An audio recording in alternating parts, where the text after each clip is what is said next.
میں کھڑے ہو کے سب کرا رہی ہے کیونکہ ان کو عوامی غیظ و غضب جو ہے وہ اس کا شکار ہونے جا رہی ہے. اس کا مسلم لیگ نون کو اچھی طرح علم ہے,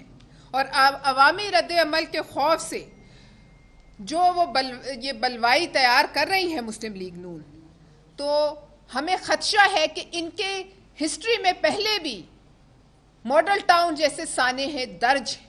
جب ان پر ایسے موقع آتے ہیں تو پھر یہ کوئی بھی اقدام لینے سے گریز نہیں کرتے. اس لیے ہم الیکشن کمیشن کا یہ باور کرانا چاہتے ہیں کہ وہ اس قسم کی دھمکیوں پر نظر رکھیں اور ان کو سیریس لیں, کیونکہ یہ ان کا جو ہے ان کی تاریخ میں شامل ہے, سیاسی تاریخ میں, کہ چڑھ دوڑنا.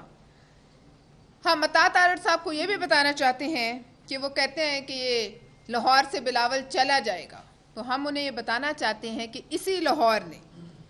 لاہور شہر نے ہمیشہ ظلمت کے جو بربریت کے سورما تھے ان کا سامنا کیا ہے, ان کا جامع مردی سے مقابلہ کیا ہے. اور آپ اگر یہ کہتے ہیں کہ آپ لوگوں پہ پرچے کٹائیں گے تو ہم یہ اعلان کرتے ہیں کہ ہم ہر اس شخص کے ساتھ کھڑے ہوں گے جس کے اوپر آپ پرچہ کٹائیں گے. آپ کہتے ہیں مجھے ہاتھ لگا کے دکھاؤ, ہم آپ کو کہتے ہیں آپ کسی بھی ایک ووٹر کو اس حلقے کے ہاتھ لگا کر دکھائیے. یہ گنڈا گردی نہیں چلے گی, یہ ان کی فیکٹری نہیں ہے, یہ ووٹر ہیں, ان کے ملازمین نہیں ہیں کہ عطاط آرٹ صاحب کے کہنے پر وہ جہاں کہیں گے وہ ڈر کے ووٹ ڈال دیں گے. یہ ایک جاگیردارانہ اور سرمایہ کارانہ سوچ ہے, اور یہ اس سوچ کا مظاہرہ کر رہے ہیں, اور ووٹر اس کو دیکھ لیں. نہ بلاول صاحب کہیں جا رہے ہیں, نہ بلاول صاحب کے بڑے کبھی کہیں گئے ہیں. یہ تو آپ لوگوں کا شیوا ہے کہ مشکل میں پارٹی کو چھوڑ کر پتلی گلی سے راہ فرار اختیار کر لی جائے. اور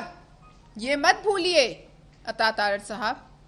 کہ یہ آصف علی زرداری ہی تھے, بلاول صاحب کے والد, جنہوں نے آپ کی وینٹیلیٹر پہ پڑی ہوئی جماعت میں پی ڈی ایم بنا کر سانس ڈالا, اور شہباز شریف صاحب کو وزیر اعظم کے لیے نامزد کر کے آج جو آپ اتنا اچھل رہے ہیں, یہ ساری توانائی کے انجیکشن یہ آپ کو آصف علی زرداری صاحب کے توسط سے لگے.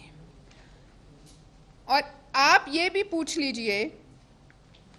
اپنے بزرگوں سے اور اپنی جماعت سے کہ اس قسم کے لہجے رکھنے والے لوگوں نے بعد میں آصف علی زرداری کے قدموں میں گر کر ان سے معافی مانگی. یہ نہ ہو کہ کل کو آپ بھی اسی طرح یہی کام آپ کو کرنا پڑے اور آپ بھی معافیاں مانگ رہے ہوں. لہٰذا